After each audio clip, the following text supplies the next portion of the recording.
nickel. Alors, j'espère que la semaine s'est bien passée. Est-ce qu'il y a des éléments sur lesquels vous souhaitez que je revienne en particulier? Est-ce que vous avez des questions, des interrogations, des choses que vous n'avez pas compris du tout? Comme ça, on les cible d'entrée et ensuite, je déroulerai les différents éléments de la semaine. Moi, un peu la matrice des risques, hein. Les risques, tout ça, c'est très clair pour moi. Et puis, bon, j'ai déjà ce problème-là dans ma structure, mais c'est plutôt la matrice et la façon de le reporter. Ok. Est-ce que d'autres personnes ont le même souci, les mêmes interrogations? Un petit peu, ouais. Mm. Donc, j'ai vu que l'exercice des risques était pas si simple.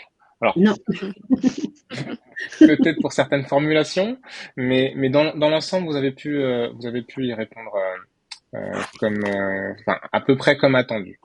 Alors, ce que je vais faire, donc ça tombe bien, c'est la première page, je vais partager mon écran.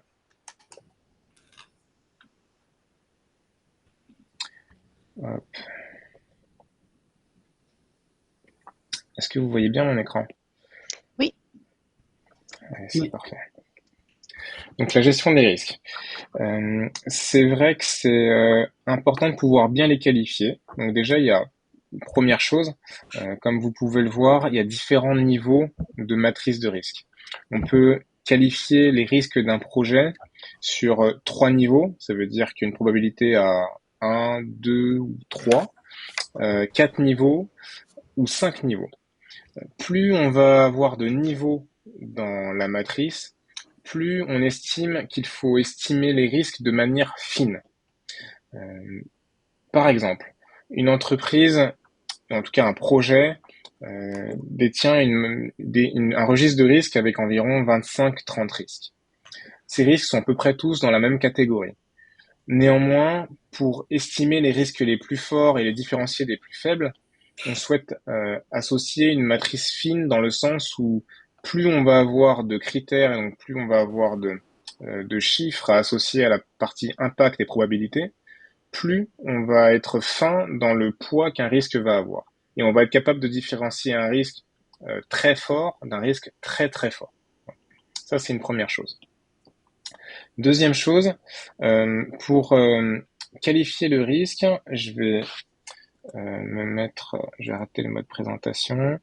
Euh, donc, est-ce que la qualification du risque, là où tu as un souci, c'est plus comment je sais quel résultat obtenir, ou plutôt quel chiffre je dois mettre derrière la probabilité et l'impact?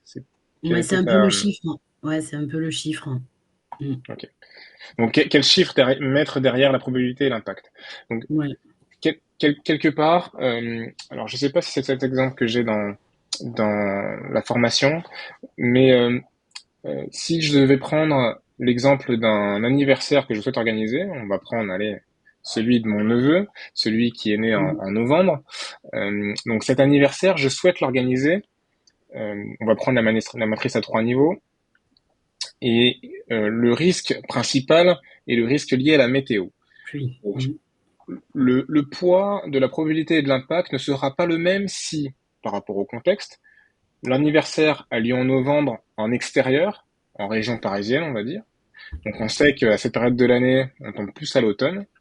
Donc la probabilité que le risque de pluie intervient est plutôt fort. Et l'impact, si la pluie intervient alors que je prévois cet anniversaire en extérieur, il est fort aussi. Donc c'est comme ça que je vais naviguer dans ma matrice de risque. Donc le résultat de la matrice sera fort, donc high en anglais, et donc on va atterrir sur la partie rouge. Pour cette partie-là, ça va. Maintenant, je prends ce même contexte d'anniversaire qui a toujours lieu en novembre. Par contre, euh, l'anniversaire va être organisé à l'intérieur de ma maison et évidemment à l'intérieur, on est plutôt bien équipé.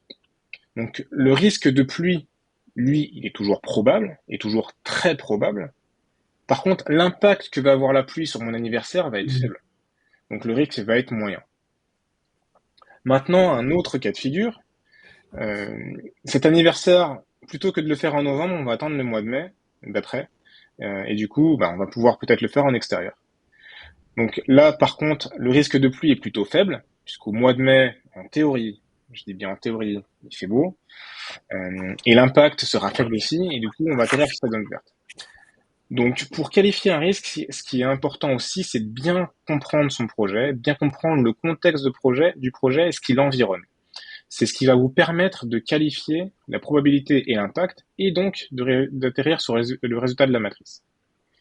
Est-ce que j'ai répondu à ta question? Ouais. Oui, c'est bon. Merci. Et je sais plus qui avait des soucis aussi avec la matrice de risque. Est-ce que j'ai pu y répondre aussi? Je crois que c'est. Oui, oui. Merci. Ok, pas de souci. Donc les risques, c'est important de les définir au départ du projet. Je crois que je le dis au tout début de la formation.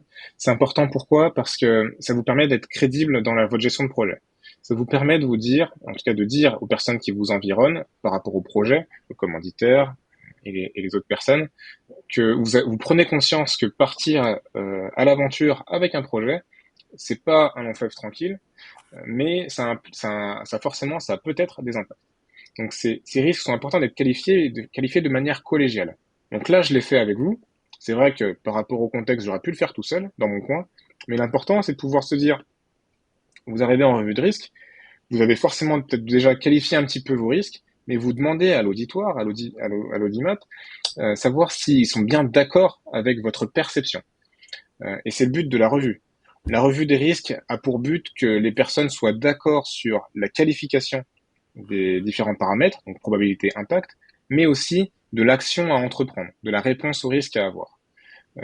C'est cette perception-là, il y a peut-être des éléments que vous avez peut-être pas en compte, qui va permettre de mieux qualifier les risques et d'avoir une revue qui est pertinente. Donc ça, c'est un premier point par rapport au risque. Ensuite, cette semaine, vous avez pu passer sur le volet des incidents. Donc les incidents, par rapport au risque, ce sont des risques qui sont plutôt avérés. Après, tous les incidents ne passent pas forcément par un risque. Tous les incidents peuvent survenir de manière soudaine. Ça veut dire qu'on n'a pas forcément anticipé qu'un incident allait survenir. Et cet incident va avoir un impact généralement négatif sur le projet. Enregistrer un incident, c'est important, aussi petit soit-il, puisque vous l'avez certainement vu avec les problèmes qui sont les répétitions d'incidents. Si on en considère qu'un incident est petit, qu'on l'enregistre pas, qu'une personne ne l'enregistre pas, que vous êtes 10 dans l'équipe et personne ne l'enregistre parce qu'il est petit, en fait, tout le monde aura subi un incident et finalement, ça aurait pu être qualifié comme un problème. Et du coup, on aurait pu s'affranchir de certains incidents et de plutôt se mettre à table pour mieux considérer ce problème. C'est pour ça que même s'il est petit, même s'il a été résolu en l'espace d'une journée, c'est toujours important de prendre le temps d'enregistrer l'incident de manière efficace avec tous les paramètres qui lui incombent, avec une date de clôture, date d'ouverture. Ça permet d'avoir cet incident enregistré. Ensuite, les problèmes. Donc, je vous propose de l'aborder avec deux manières, donc le diagramme d'Ishikawa et les 5 pourquoi. Est-ce que vous avez bien compris ces deux méthodologies ou est-ce que vous voulez que je revienne dessus de manière plus détaillée? Je veux bien que vous reveniez sur Ishikawa, si possible. Allez. Alors, le diagramme d'Ishikawa, je vais reprendre.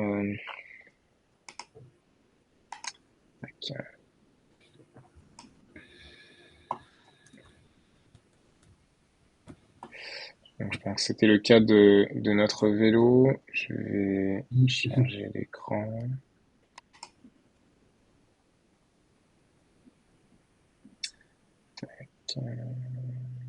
Ici. Alors, ah oui, comment j'avais fait la dernière fois?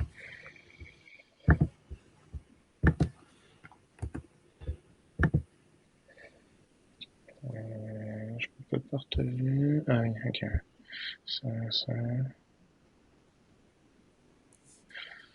Attendez. Ouais, j'avais un souci pour partager tout l'écran la dernière fois. Est-ce que je l'ai mis? Ah, je l'ai mis là. Ok. C'est bon.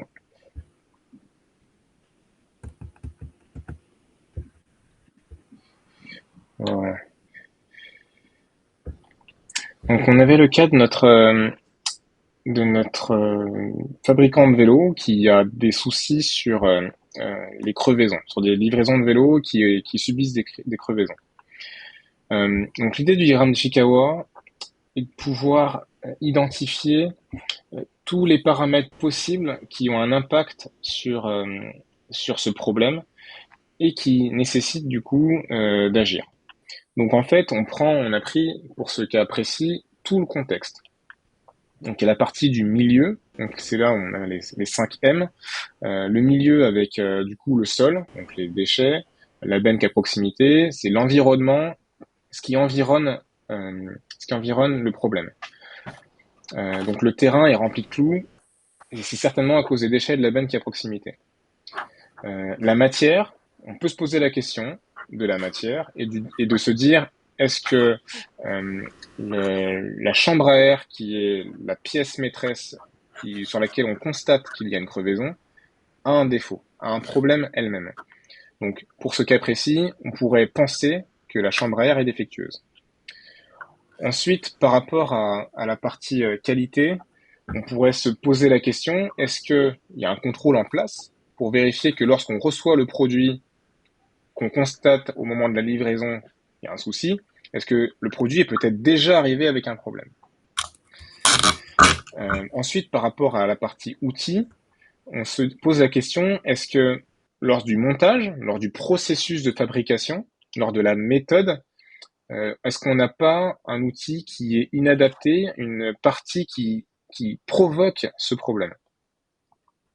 Et en termes de moyens, donc par rapport à la formation, par exemple, ça pourrait être une personne qui utilise mal le produit et qui du coup engendre cette crevaison. Donc l'idée des arêtes de poisson, c'est d'avoir 5 catégories, donc un minima 5 catégories qui vous permettent d'arriver facilement à la solution. Donc le constat est celui de la tête, donc ce qu'on a à la tête tout à droite, donc les 10 crevaisons de vélo en un mois. Et c'est important de pouvoir mesurer tout ça. Si j'avais marqué j'ai des crevaisons sur les vélos, ok, c'est une chose. Mais par contre, avec j'ai des crevaisons sur les vélos, je ne suis pas capable de mesurer plus tard si je fais mieux ou moins bien qu'avant. Alors qu'avec j'ai 10 crevaisons de vélo en un mois, donc avec cet espace-temps, je suis capable de pouvoir mesurer si j'ai bien résolu mon problème et que dans 3 mois, j'essaye de me remesurer ce souci. Si finalement j'ai 3 crevaisons de vélo en 6 mois, c'est toujours bien mieux que 10 crevaisons de vélo en un mois. Donc c'est pour ça que c'est toujours important de bien mettre un chiffre derrière le problème. Ensuite, par rapport à l'ensemble des catégories, chaque catégorie peut apporter son lot de solutions. En effet, si on constate que finalement il n'y a pas de défaut de fabrication, on écarte tout de suite cette solution. Par contre, on a vu que par rapport au terrain qui est rempli de clous, ben, évidemment, si le milieu est le problème, il faut peut-être agir sur le milieu ou changer de milieu. Donc là, en effet, c'est peut-être pas approprié de livrer un vélo neuf sur un sol jonché de déchets, puisqu'en effet, ce sol jonché de déchets peut être rempli de clous et c'est également pas très élégant. Donc quelque part, si on change de milieu ou on pose un recours à la mairie pour avoir une benne déplacée à un autre endroit, on aura peut-être un milieu qui est moins favorable et moins sujet à ce problème. Donc c'est vrai que je l'ai travaillé, donc le diagramme Ishikawa par rapport à ce problème-là pour essayer de le schématiser. Est-ce que ça répond à la question?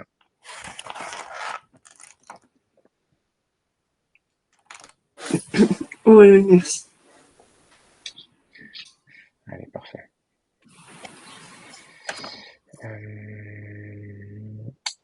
Ensuite, la méthode des 5 pourquoi, donc on a abordé cette semaine. À comparaison du diagramme d'Ishikawa, les 5 pourquoi, c'est une méthodologie qui peut s'utiliser de manière autonome.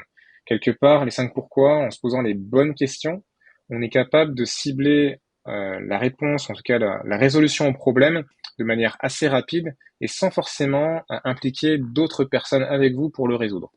Donc, pour mieux comprendre ces deux façons de faire, Ishikawa, problème profond, souvent répétition d'incidents, qui nécessite peut-être aussi d'avoir des personnes qui viennent avec vous pour proposer des idées, et donc du coup pour alimenter chacune des arêtes, et les 5 pourquoi, qui est plus une méthode autonome, qui permet de résoudre un problème et de manière rapide, et qui n'est pas forcément suffisamment très conséquent.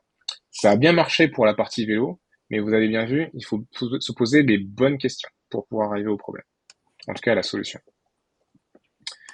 Est-ce que par rapport à la gestion des risques, aux incidents et aux problèmes, tout est bien compris, bien assimilé? Est-ce qu'il n'y a pas d'autres interrogations? Nous, c'est bon. Ça va.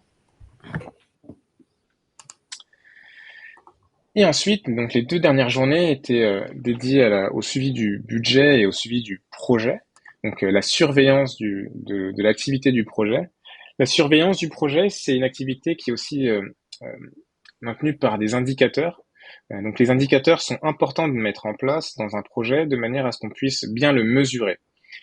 Pourquoi? C'est vrai qu'on mesure un projet à différentes échelles. On le mesure par différents paramètres dans le cahier des charges, ensuite dans le business case, par son coût, son retour sur investissement, et ensuite lors de son déroulement, donc durant cette phase d'exécution, où en fait on va mesurer l'ensemble des lots de travaux qui sont exécutés, lots de travaux qui sont en cours, ça c'est un indicateur. Le budget alloué, le budget prévisionnel, le budget consommé, ce sont des indicateurs aussi. Et ces indicateurs-là sont intéressants à partager avec les personnes qui sont issues du comité de pilotage que vous allez voir la semaine prochaine. Donc le comité de pilotage a un œil sur ces informations qui vous permettent d'être, de justifier l'avancement du projet. Ce qui est toujours bien par rapport à la partie budget, c'est de toujours, en tout cas, le corréler avec la progression du projet. C'est ce qui vous permet de bien suivre le projet. Pourquoi je dis ça? Ce serait pas pertinent de dire je suis au milieu de la phase d'exécution et j'ai consommé 50% du budget. Très bien. Mais est-ce que ça aurait dû être ça ou pas? Parce que ces informations-là sont intéressantes, sont pertinentes, mais on ne peut pas vraiment les corréler. Par contre, si en effet, au milieu du projet, au milieu de la phase d'exécution du projet, j'avais prévu de consommer 60% du budget et finalement j'en ai consommé 50%, là c'est intéressant. Vous pouvez dire déjà à votre auditoire, ben, en fait, par rapport à la consommation qu'on avait prévue, on a consommé moins ou on a consommé plus. Donc il y a toujours cette corrélation à faire entre le budget et la progression du projet. Plus vous allez aller de manière fine, donc aller au niveau des lots de travaux, donc ça veut dire que vous prévoyez une activité, un lot de travail qui doit durer 3 semaines avec un budget de temps. En effet, ces différentes sommes de lots de travaux, de temps et de coûts vont vous permettre de mieux calibrer votre projet. Est-ce que cette partie surveillance est bien comprise? Est-ce que vous avez des questions? Ça va. Parfait. Et ensuite, par rapport aux mises en pratique, donc cette semaine, donc il y avait la Fashion Week, en tout cas la Fashion Week de Rework. Alors j'ai pas été en mesure de répondre à tous vos exercices pour le moment, hein. Je pense qu'il me reste quelques réponses encore à fournir. Je vous les fournirai d'ici la fin du week-end. Mais par rapport à la Fashion Week, ce que je retiens, c'est que parfois les risques sont bien identifiés, mais parfois pas suffisamment clairs au niveau du titre. Soit il y a un titre qui est pas suffisamment évocateur. Je vais par exemple prendre, je crois que j'ai eu une ligne où le titre c'était panne. Alors panne, d'accord. Mais du coup le risque ce serait plutôt euh, ce que je ne peux pas faire en raison de la panne, donc le risque que les tests ne soient pas effectués en raison de la panne. Donc il faut que vos risques soient suffisamment explicites pour qu'en effet, en une lecture, la personne qui lit le registre soit suffisamment informée et a suffisamment d'informations. Donc ça, c'est important. Je l'ai vu dans pas mal de cas. C'est important de bien clarifier le titre de ces risques et leur description. Ensuite, par rapport aux impacts et aux descriptions, en tout cas et aux réponses, pardon, je pense que vous avez été suffisamment très efficace. C'est vrai que pouvoir répondre aux risques par rapport à cette Fashion Week, notamment pour proposer soit de remplacer la machine de test, soit de demander au fournisseur de supprimer sa semaine de fermeture. Ce sont des vraies réponses. Donc quelque part, vous avez plutôt bien répondu à l'exercice. Donc je vais vous proposer ma proposition de réponse par mail juste après la classe virtuelle. Mais c'était plutôt l'idée. Et ensuite, par rapport à la gestion du budget, donc je crois que j'ai pas encore déroulé toutes les réponses, mais l'idée était de bien qualifier en fait chaque phase et l'associer au budget. Quelque part, lorsque on déroule le projet, hein, il faut le prendre comme un cycle qui se continue, qui continue dans le temps. Euh, si un événement intervient sur le projet, l'idée est de pouvoir bien l'identifier et de pouvoir aussi l'appliquer sur l'ensemble du budget. Donc quelque part, il y a eu parfois peut-être des erreurs où en fait on a appliqué les moins 10% sur le budget du projet, mais uniquement sur la partie restante et pas sur la partie terminée. Donc vous pourrez retrouver ces réponses aussi dans le corrigé. Est-ce que vous avez des questions par rapport aux exercices ou autrement par rapport à la formation? Moi, j'avais juste une question sur le déroulé de l'examen final, si vous pouvez juste nous en parler rapidement. Bien sûr, je ne vous ai pas encore partagé peut-être un email écrit tout en bleu avec l'ensemble des modalités de l'examen. Vous l'avez pas reçu, je vous l'ai pas envoyé encore. Non, Non, bah, je vous l'enverrai. Donc, je vais vous envoyer donc à l'issue de la classe virtuelle un descriptif de ce qui est attendu pour l'examen. Donc, l'idée de l'examen est que vous allez être disponible sur cette classe virtuelle, donc cette même classe virtuelle. Vous allez être donc surveillé par des intervenants, qui ne sera pas moi, malheureusement. Mais l'idée est de pouvoir vous transmettre par mail l'ensemble des questions. Les questions, ça peut aller pour l'examen de 5 à 18 questions en 2 heures. Le prochain examen donc aura lieu le 11 juillet et je vous enverrai donc une session de préparation à l'examen donc qui devrait intervenir une semaine avant la date d'examen. Ça vous permettra, on passera ensemble en fait les différentes questions possibles, comment répondre aux différentes questions. En tout cas, quelle est l'approche à avoir et pour pas spoiler cette session de préparation à l'examen, la principale idée est de pouvoir se positionner comme un chef de projet. C'est ce que va essayer de retenir l'examinateur. Il va surtout se poser la question, est-ce que cette personne réagit comme un chef de projet? Est-ce qu'il a compris en fait les tenants et les aboutissants d'un chef de projet, en tout cas de la gestion d'un projet? Donc c'est les principales questions qu'il faut se poser lorsqu'on propose une réponse. Techniquement, donc on vous transmet un document, vous allez le remplir sur votre ordinateur et le répondre et le transmettre en pièce jointe en réponse à la fin du temps imparti. Et vous aurez une réponse à l'examen, en tout cas savoir si c'est favorable ou défavorable. J'espère évidemment que vous l'aurez tous d'ici, je crois que c'est 3 mois. Il y a 3 mois de délai. Donc voilà dans les grandes lignes. Mais juste après la classe virtuelle, je vais vous transmettre à la fois le corrigé et dans un mail séparé les différentes modalités d'examen pour le passage. Et on pourra en rediscuter du coup la semaine prochaine, vendredi prochain, si vous avez des questions par rapport à ces modalités. Ok, merci. Est-ce qu'il y a d'autres questions, d'autres interrogations? Non, ça va. Eh bien, très bien. Si pas d'autres questions, je vous propose de clore la session du jour. Je vais tâcher de répondre à vos différentes interrogations. C'est vrai que vous êtes beaucoup cette semaine, donc pour essayer de répondre à tous en temps et en heure, c'est pas simple, mais je m'y tiens. Hein, j'essaie de m'y tenir. N'hésitez surtout pas, j'insiste, hein, à poser vos questions, même si elles vous paraissent bêtes. À poser vos questions par mail, j'y répondrai. L'idée est que vous puissiez vous aussi bien comprendre ce qu'est la gestion de projet, ce que ça implique, et même si c'est par rapport à un cas particulier, je prendrai le temps de regarder et de vous répondre. D'ici là, écoutez, je vous souhaite un excellent week-end. Profitez-en bien, Merci. reposez-vous bien.